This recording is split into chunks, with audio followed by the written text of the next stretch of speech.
How would you like a 15% discount to my daily email, the stack of stuff, the show notes, discounts to the conference, all of that? All you need to do is text the word show to 33777. You'll get the annual subscription with a 15% discount to my daily email. You'll get the stack of stuff, the links to the show notes, discounts to the conference, and so much more. All you have to do is text the word show, SHOW, to 33777. Text show to 33777.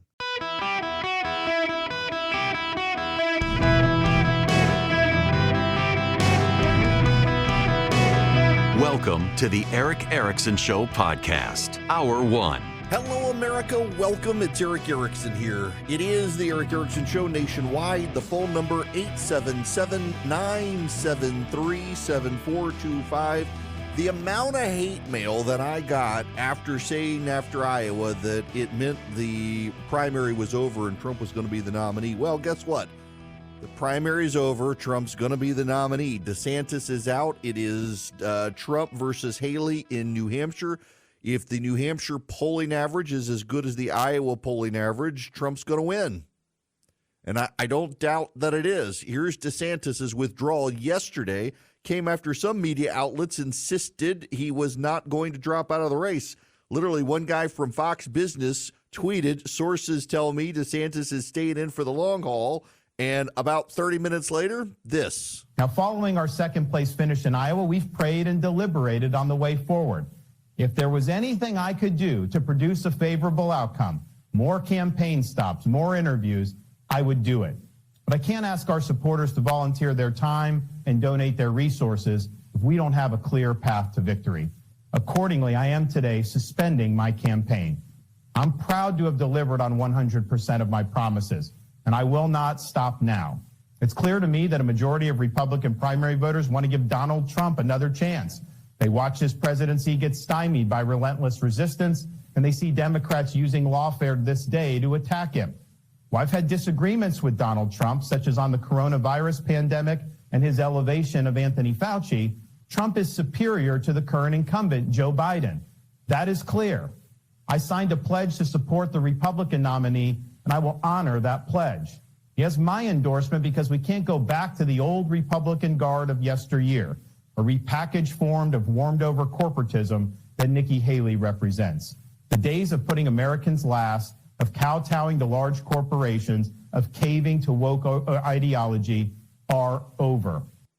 That's Ron DeSantis suspending his campaign. This is Nikki Haley responding. We just heard that Ron DeSantis has dropped out of the race. And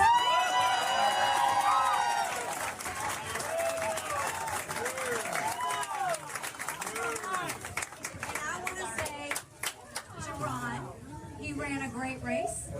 He's been a good governor, and we wish him well.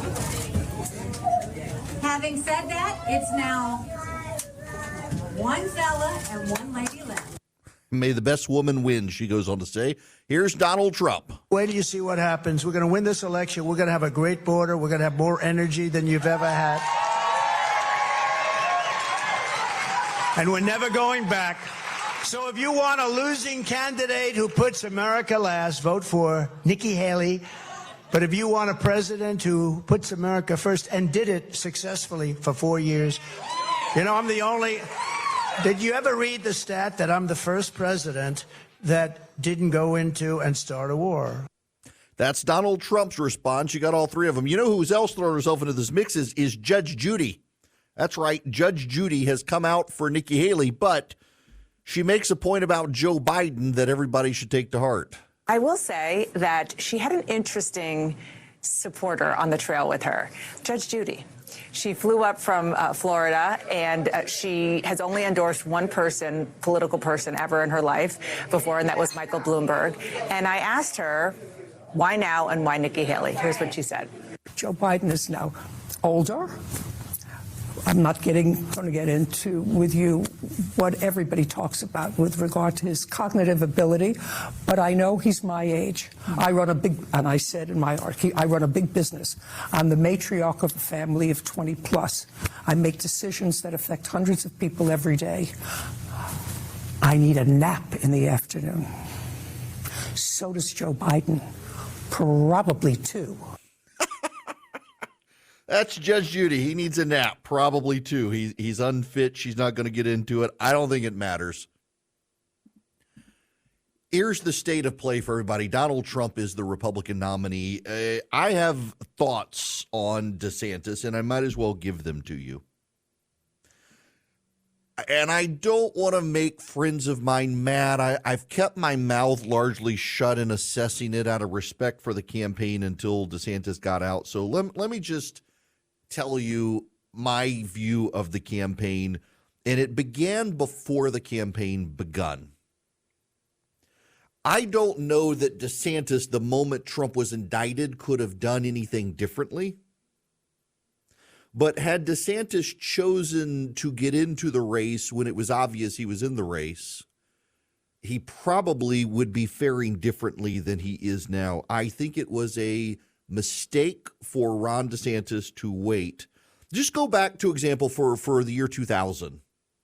George W. Bush was in a similar situation. He wanted to wait for the Texas legislature to wrap up its work before he got in. But he came out and said he was going to form an exploratory committee and was thinking about running. And as the Texas legislature wound down, he showed up and announced that he really was running. And in the meantime, he had surrogates out there defending him. He could spend some money.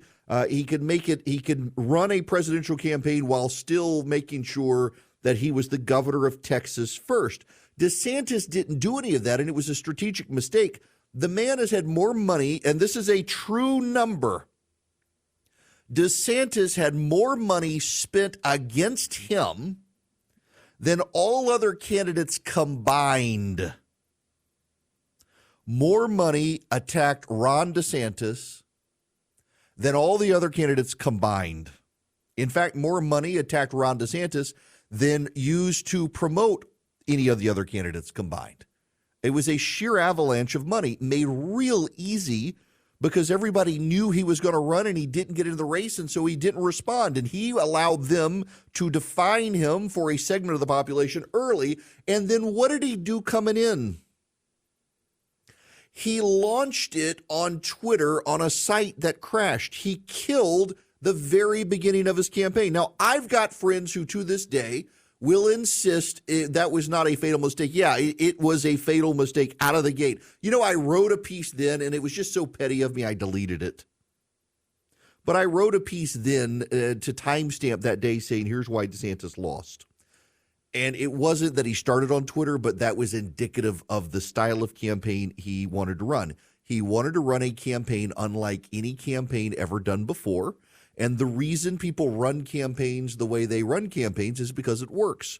Ron DeSantis dragging it out when everyone knew he was running instead of doing an exploratory committee like Bush did, allowed others to pour money in to attack him and define him before he could even chance to respond. And then on the day he decides to launch his campaign, he cedes control to Elon Musk on an unstable platform that collapses. And the initial story about DeSantis' campaign is its failure to launch because he did it with Elon Musk and what's his name from Elon's friend. They're Russia sympathizers. He does it on Twitter. The whole thing is unstable. And all the DeSantis supporters are like, oh, he answered policy questions. Nobody cares about that crap. Nobody cares about Ron DeSantis' ability to give you a 25-point plan on some esoteric piece of federal policy. They care about what his message is. And honestly, I don't know that he had one other than I'm Trump, but not. And it turns out the American people on the Republican side want Donald Trump, not Trump-like. And I don't mean that disparagingly of DeSantis. I had him on my program a couple of times, and I kept pushing him on his economic message. And his economic message was always, well, I cut toll fees for people in Florida. He said that in multiple interviews on this very program. When I asked him, what does he want the American people to know about his economic vision? It's he cut the toll in Florida. Most Americans don't have toll roads, let alone Florida. Make America Florida wasn't any more compelling than Gavin Newsom's Make America California. People in Iowa like Iowa. They're there by choice. That was the frustrating thing I had. The bottom line here on the DeSantis campaign to me is that it felt, and it, just so you understand, I have run political, and no, I've never run a presidential campaign, but I have run congressional campaigns. I've run statewide races. I've run state legislative races. I've run local races. They're all largely operate the same, just at scale. A presidential election is statewide elections in 50 different states, trying to find messages to persuade people in at least 15 states because of the swing states in your core base. DeSantis's campaign struck me the entire time as a series of tactics without an overarching strategy. You have to have an overarching strategy and message, and I just don't know what his overarching message and strategy is. With Donald Trump, what is it? Make America great again. Everybody knows Donald Trump, every speech, he's going to make America great again. He says it in almost every speech. What was Ron DeSantis's? That's kind of the problem. The DeSantis campaign decided to think outside the box in how they structured their campaign. They relied heavily on never back down. They funded it aggressively. The super PAC was going to build the ground game. Well, the ground game needs a message to sell. They never got it from the campaign. It changed regularly. It was an extremely online campaign, hence the launch on Twitter. There were problems along the way. Now, for those of you who are yelling at me, why do you say something? Oh, I said a lot behind the scenes. I wasn't going to drag the candidate. I wrote some about it. I said some here. I said a lot behind the scenes. But the campaign just never took off. And a lot of people say that's the candidate. And yeah, to the extent the candidate owns it, the candidate has to own it. It is the candidate's campaign. But also, concurrently, when you're surrounded by brilliant strategists, you should get your strategy right. And I don't know that he ever did. I don't think Nikki Haley's Hail Mary pass, she's going to try to throw Hail Mary in New Hampshire today. I don't think it's going to work. But Haley went the distance. She had an entire strategy mapped out. She's had a message about the future, about a woman in charge needing an accountant in the White House. And I don't think it'll work for her. And again, I don't know that anything could change. The bulk of the Republican Party wants Trump versus Biden 2.0. Much of the party feels like 2020 was stolen. They want to see if they can stop the steal this time. But for all the ridicule that Haley got, what she did that allowed her to last longer than Ron DeSantis is not try to be Trump without Trump, but to try to be her own person. It'll come to a stop after tomorrow. I don't think there are any surprises. You're going to find the media trying very, very hard to build suspense and excitement of this race. I don't really think that there is any at this point. I think Donald Trump is going to be the nominee for better or worse. And I do mean for better or worse. Donald Trump is someone who will galvanize a lot of the Republican Party, who can inspire and excite them, but he can also incite a lot of Democrats to mobilize their turnout. And if you pay attention to the focus groups that are out there, to the polling data that's out there, to what the campaigns themselves are finding, there is a portion of the country that is just committed to the idea that Donald Trump won't be the Republican nominee. And when they wake up to it, they may not like it. We don't know how that's going to play out.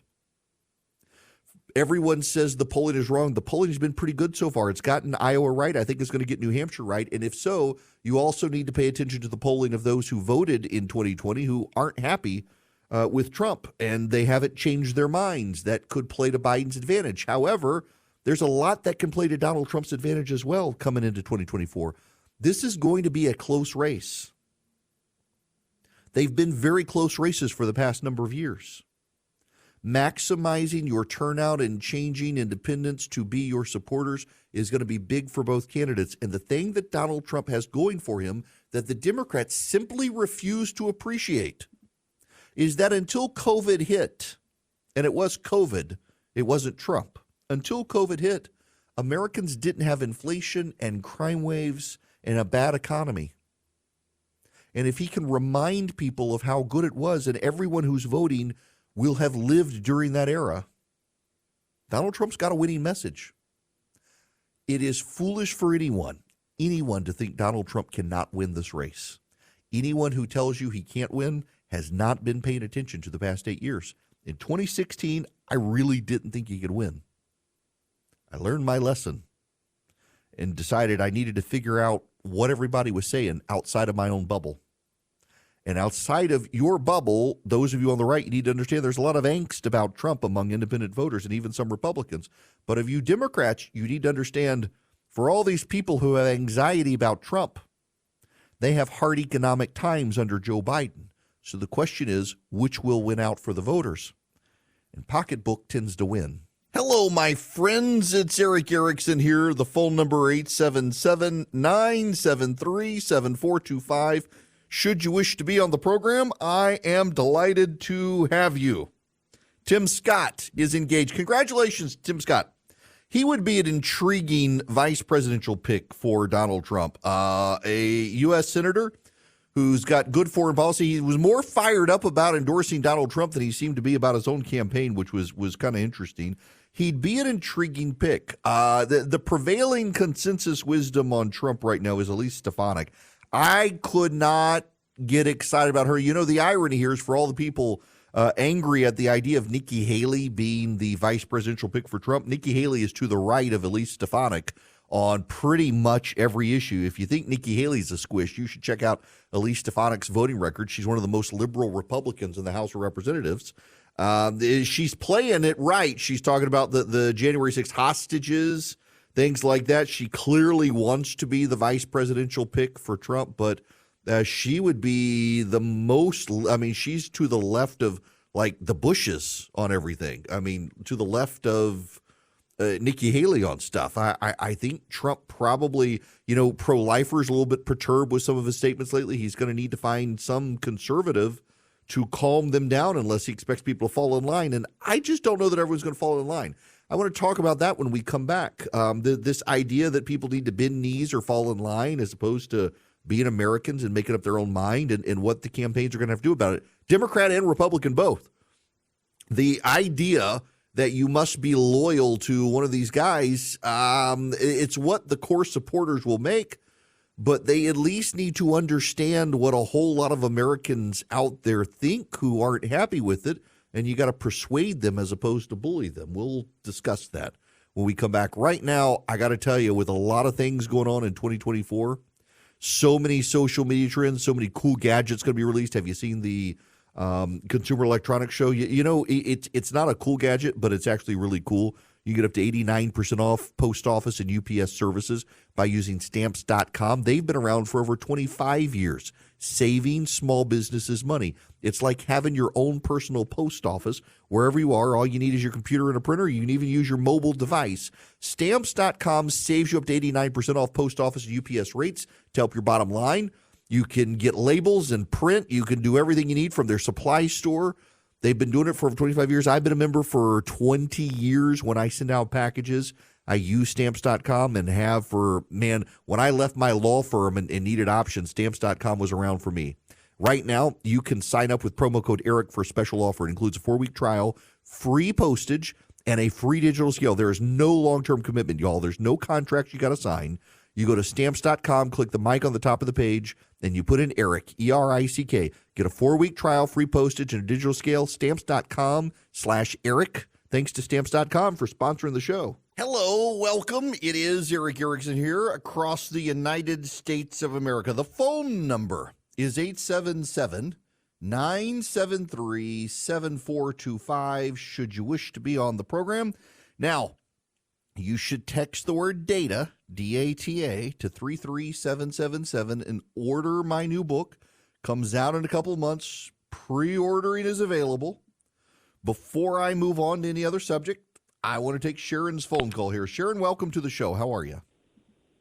I'm really good. How are you? Great. What's going on? I've got a question. What happens, say it's August or September of this year, months before the election, and for whatever reason Joe Biden is unable to run? Who would be the nominee? Oh, good question. Okay. So here's how it works legally. Whether or not we follow the law is a different matter, but legally, yes. So everybody has to understand, Kamala Harris is not running for anything. So she gets no nominating votes. If Joe Biden steps aside before Kamala Harris is confirmed as the running mate at the Democratic National Convention It's candy bar the door. It's an open convention. They get to pick. The delegates at the Democratic National Convention get to pick who they want to be the nominee, and they can pick anyone. I would look towards Kentucky to Andy Beshear.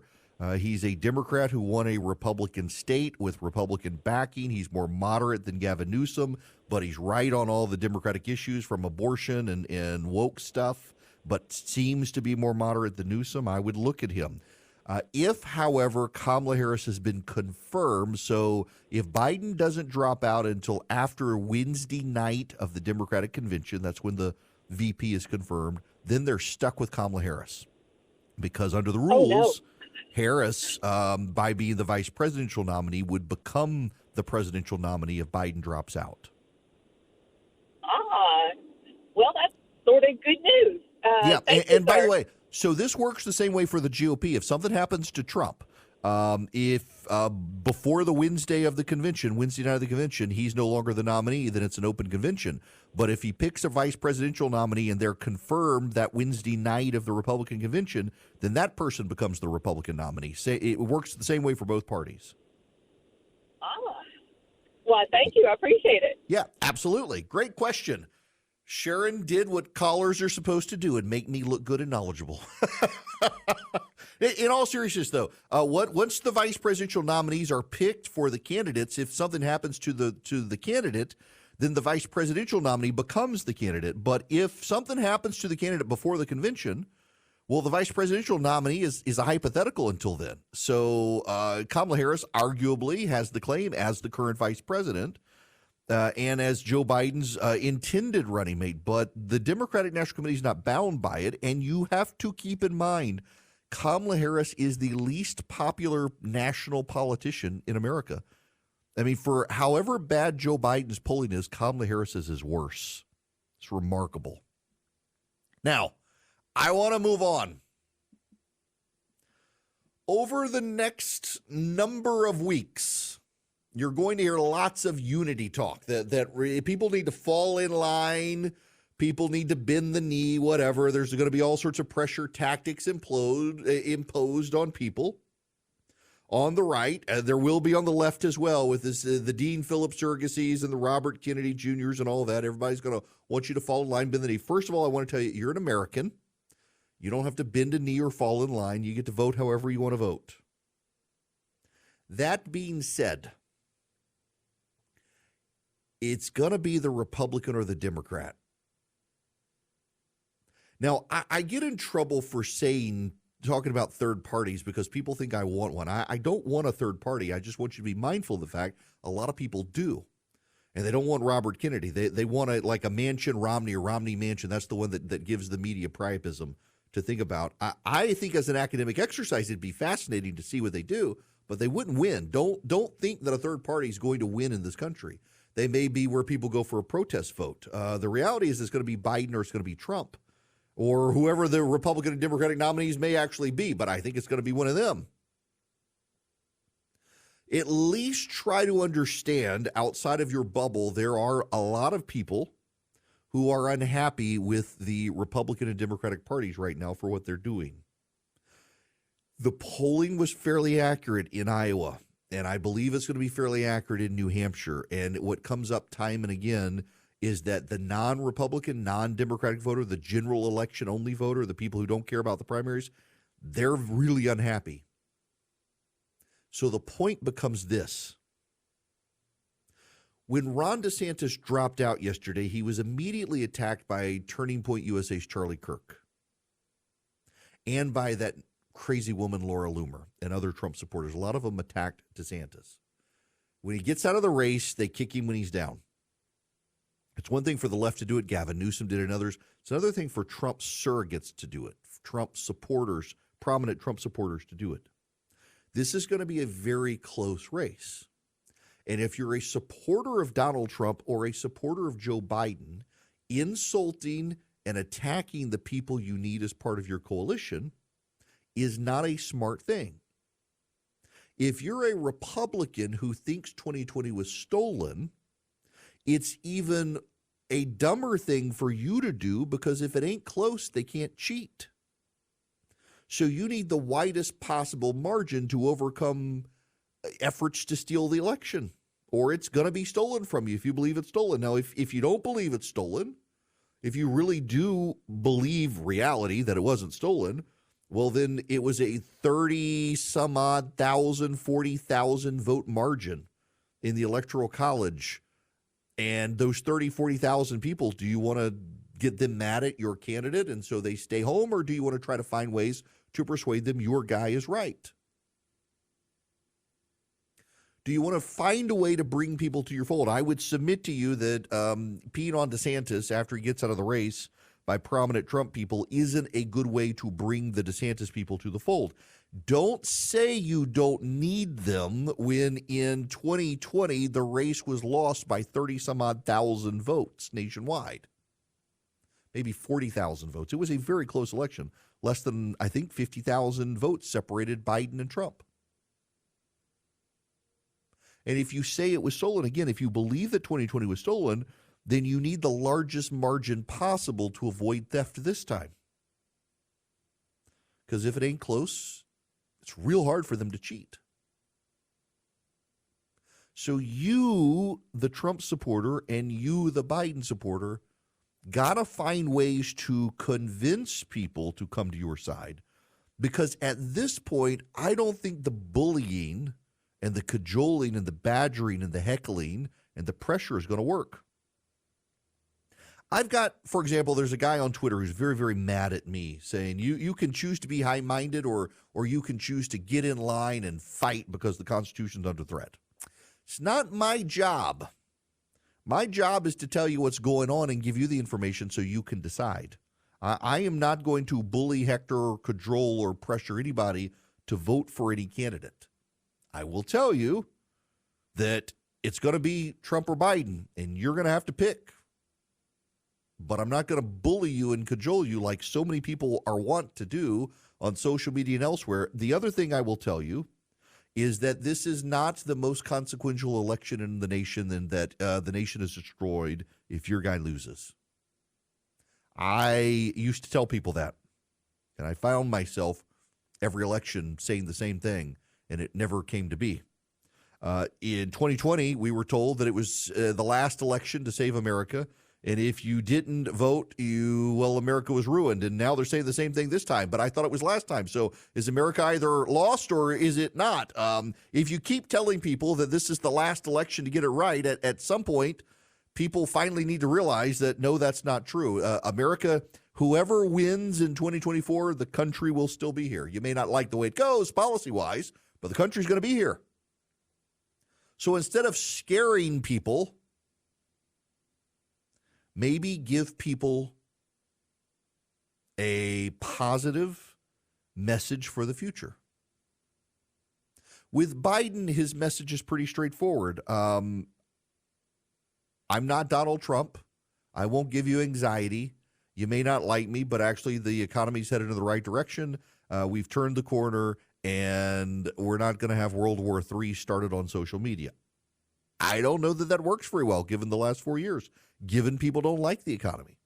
With Donald Trump, his message can be pretty straightforward as well. He will battle the wokes and keep boys from your girls' locker room and sports. And the economy was really good when Donald Trump was president, unlike Joe Biden. And I'm not on social media anymore, so I won't give you anxiety about my tweets. The end. He's got a good message. And as people still don't like the economy, Donald Trump's got a great message of, hey, y'all all remember when I was president, you might not have liked me, but you loved my economy. The heckling, cajoling, you've got to fall in line, you got to bend the knee, you got to support. I have literally never been that guy. I mean, if you've listened to me since I started on radio in January 11th of 2011, or read me at Red State going back to August of 2004, I have never been the fall in line, bend the knee, march whether you like it or not. And I'm not going to do that. I certainly have my biases. I was an elected Republican. I'm a conservative. I'm an evangelical Christian. But my job is to give you the information so you can make up your own mind, not tell you how to think or how to vote. I will tell you this, though. that if you're a supporter of one of these candidates and you're just deciding that you're going to heckle and browbeat the snot out of people, you're probably going to find a lot of people who don't want to vote for you. And if the election is very close, you yourself could be sacrificing the margins for your side. You need to represent your candidates well.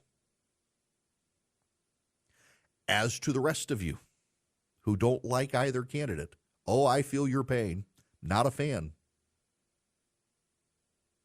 At the same time, it's going to be a Republican or a Democrat. You may decide the stewardship of your vote is to leave it blank and hope that enough other people leave it blank that the parties realize we got a problem. We got too many people sitting on the sidelines because our candidates alienate them. That's your choice. It's your choice. My choice is to provide you the clearest view I can of the candidates and their policy differences, and also, while everybody is so obsessed about the presidential election, to remind you that there's a whole world out there of other things happening. And oftentimes what happens is you get distracted by the presidential race and you forget all the other races, the congressional and Senate races, and you forget all the other news of the day. I will say this in closing, however. It is going to be a close election. The polling shows if Trump is convicted of one of these crimes, that it will not be close. It will be decisive for Biden. I don't know that I really believe any of these cases will come to trial this year. I don't know, for example, I mean, the Fani Willis case should be thrown out of court. The Alvin Bragg case, I think, should be thrown out of court. That leaves the two Jack Smith cases. I think the judges are both hinting that it's going to be more prolonged and dragged out than what Jack Smith wants. Donald Trump may get elected and choose to pardon himself, and that'll be challenged in and of itself, or abandon the prosecutions as he becomes president. All those things are possible. If the voters vote for Donald Trump, the Democrats are going to be hard-pressed to maintain he can't get rid of those prosecutions. At the end of the day, however, the voters will vote in November, and either the Democrat or the Republican will be elected president of the United States. And you will have to choose where you vote, how you stand, and what position you have. But I will just tell you, if you're a Trump supporter or you're a Biden supporter, harassing, belittling, and attacking the people who could be in your coalition is probably not the best way to build a coalition in narrow margins to win the election. And that is your choice of how you want to proceed. As for me, well, I hate everybody to begin with. I intend to just tell you what I think, whether you like it or not. And if you don't like it, that's fine. If you do like it, that's fine. But I'll just call them as I see them, as I always have done. But this is going to be Biden versus Trump, unless something unforeseen happens. And by the way, something unforeseen could happen. We just don't know. All right. Now I can move on to other things, I think. I've said my piece on that. But y'all can stop adding me on social media. If you think I'm going to fall in line and just give you party talking points, you have literally never listened to this program before. Because that's not what I do. Now, one of the great groups out there that also doesn't fall in line, that just tells you the truth, is Hillsdale College. Hillsdale actually teaches you honestly and ethically, I should say, about the Constitution, because Larry Arnn, the president of Hillsdale College, is a passionate believer of the Constitution. If you've never taken one of their free online courses about the Constitution, you should, and you can get a free pocket Constitution at ericforhillsdale.com. But more than that, this year on this program, Hillsdale College has decided to start airing these 1-minute Constitution moments. You can go to ericforhillsdale.com and listen to them and learn a little bit about the Constitution on the way. You can even take the free online Hillsdale courses. They're so good. The Constitution one is just fantastic. You learn in depth about the Constitution, why it's not actually 3 co-equal branches of government, that Congress is supposed to be the preeminent branch of government. They set the record straight on all the myths you've learned. They give you the reality. It is ericforhillsdale.com. Get your free pocket Constitution. Listen to the Constitution Minutes. You can even send them to your friends who are ignorant about the Constitution and make them wise about our constitutional republic. ericforhillsdale.com. This time of the program brought to you by First Liberty Building and Loan. If you're buying a building, building a building, buying a franchise, expanding, those are the deals they do. If you need $250,000 or more, reach out to them. Any of you nationwide, FirstLibertyGA.com, FirstLibertyGA.com. Tell them I sent you. Spend 10 minutes with them. See if they're a fit for you, you for them. They love to help businesses grow. This is a great question, I think, from Sam here. Sam, welcome to the show. How are you? Hi, Eric. Thanks for taking the call. Sure. What's going on? My question, well, first of all, congratulations on your show. I've been listening to you for many years in the Atlanta area, so congratulations on being nationwide now. Thank you very much. My question is about a variation on the third-party discussion that always comes up. It doesn't seem like it would be viable for just the Republicans to split. It is more likely that if there's a possibility, either there needs to be a true split, both the Democrats and the Republicans, to create four parties. I was just wondering if you ever had any thoughts on that. Well, yeah. So here's the thinking of the guys who like to fund third parties, that you can pull a coalition enough away of Republicans and Democrats for one third party. If you have multiple third parties, they reduce each other's streaks, so none of them are viable. To begin with, it is extremely hard to get a third party on the ballot. You have to do signature collections in the states. With rules compliance, you have the Republicans and Democrats work together to try to stop you. I mean, honestly, the only thing Republicans and Democrats hate more than each other is third parties, and they usually work together to eliminate third parties from ballot access. Ross Perot spent a whole lot of money in 1992 to get ballot access, last major third-party effort to do so.